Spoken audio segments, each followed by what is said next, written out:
Good evening. The city budget for 2014 has been approved, and one of the items residents will notice is that their property taxes will be on the rise. Now, as we saw from the council meeting yesterday, the increase is expected to be 3.4%. So if you're looking at about an assessment value of $315,000, you're looking at just under a $200 property tax increase, assuming all things stay the same, which they never do. I think it needs to be a little bit lower, and I based mine on over the past 3 years that have been 4 years, but in the past 3 years we did ask our citizens for 17% and 11% respectively the last 2 years. And so, you know, based on that, I understand we have to have increases.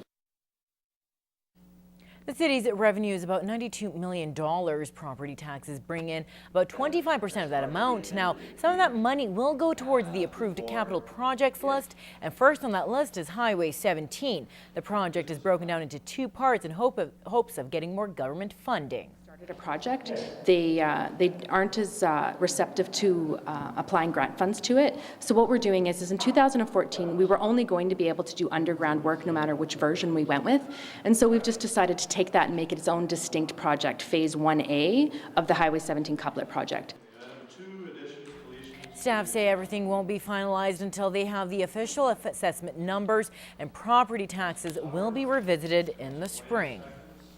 Meanwhile, a public busing system won't be operating in Lloydminster anytime soon. The responses are in from the Let's Talk Transit survey. Now, the point of the survey was to get residents' opinions on public transportation for the city, and staff say the response was positive, but actual usage would be too low to go ahead with the project.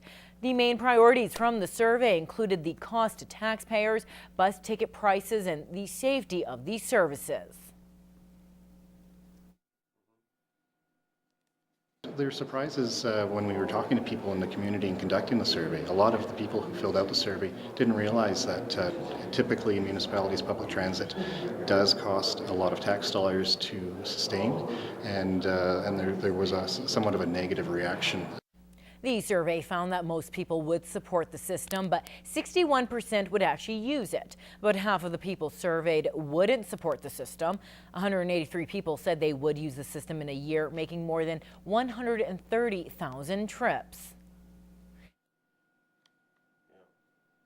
We looked at other municipalities ranging in population size from 24,000 to 68,000, and the cost recovery that typically comes back from the public transportation system is about 30%. So dependent on the size and scope of a transportation system, that cost to taxpayers can range from $250,000 annually to $1 million annually. The city is exploring alternate public transportation models. An open house is planned for the public in 2014, and you can view the survey at lloydminster.ca/transit. Well, as a border city, many health matters in our region are unique compared to the rest of Alberta and Saskatchewan. Numerous problems have arisen over the years, and it's grabbed the attention of some provincial politicians. Now, we're less than a month away until health consultants submit their first draft of their bi-provincial report to the Alberta Health Minister, but one local group is speaking out as they don't think enough voices have been heard. Now, the Lloydminster Concerned Citizens for Seniors Care Society discussed the issue at their weekly meeting this afternoon. Co-chair Linda Graham says 2 members of the group attended 3 meetings over the last few months with the working group and other officials, but says not enough people were consulted when it comes to senior issues. I would have been much more comfortable had there been more frontline staff. It's my understanding from talking to several physicians that they haven't been consulted. So I'm really worried going forward that we don't have enough participation and consultation. The group is now sending a formal letter to the health minister asking for more public meetings with everyone involved. My own preference would be for a town hall type meeting, but if they wanted to do something like focus groups with health services providers and the general public, I'd go for that. According to Graham, the first draft of the report will go to the Alberta Health Minister by the end of the month. Well, with the official beginning of winter being this Saturday, some eager fishermen may already be heading out to the lakes to ice fish. But as Fraser Snowden finds out, there are some tips you should follow before setting foot on any lakes. About 8 inches right now. Ken Wichupin has been fishing the waters of Cold Lake for almost 45 years and stresses the ice has to be a certain thickness and consistency. Well, for walking on, basically 6 inches is your minimum. If it's anything less than 6, I do not feel safe myself, and I would recommend anybody that's going out less than that is really probably not very wise, especially early in the season. There's two times of the year that you're going to run into trouble.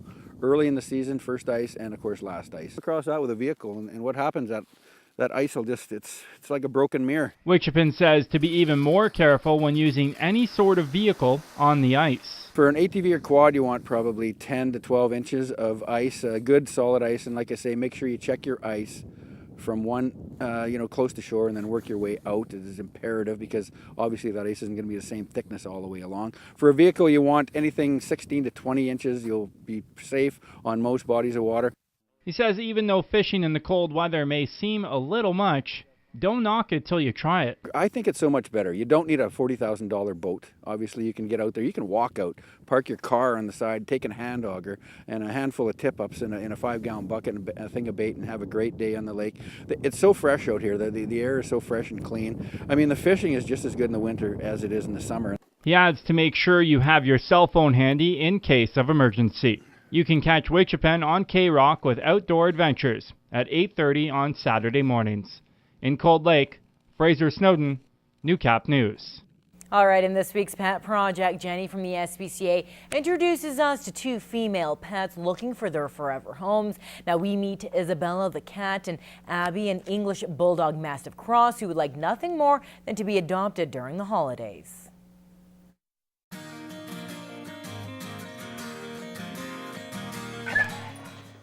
Okay, sit. Shake. Oh, down. Get your butt down. Good girl. Good girl. This is Abby. Abby is a 9-month-old English Bulldog Mastiff cross. She's current on vaccinations, microchipped, and she's also spayed. Abby is a very friendly dog. She's always right by your side. She's also friendly with cats and she likes children. Abby is house trained, crate trained, and she also travels well. If you think that she's the dog for you, come on down to the SPCA. This is Isabella. Isabella is a 5-year-old female cat. She's spayed, current on vaccinations, and she's also microchipped. Isabella is a very affectionate cat. She loves to come and get cuddles and play. She can also be quite independent. Isabella travels well, and she's also great with dogs. If you think that Isabella is the cat for you, come on down to the SPCA.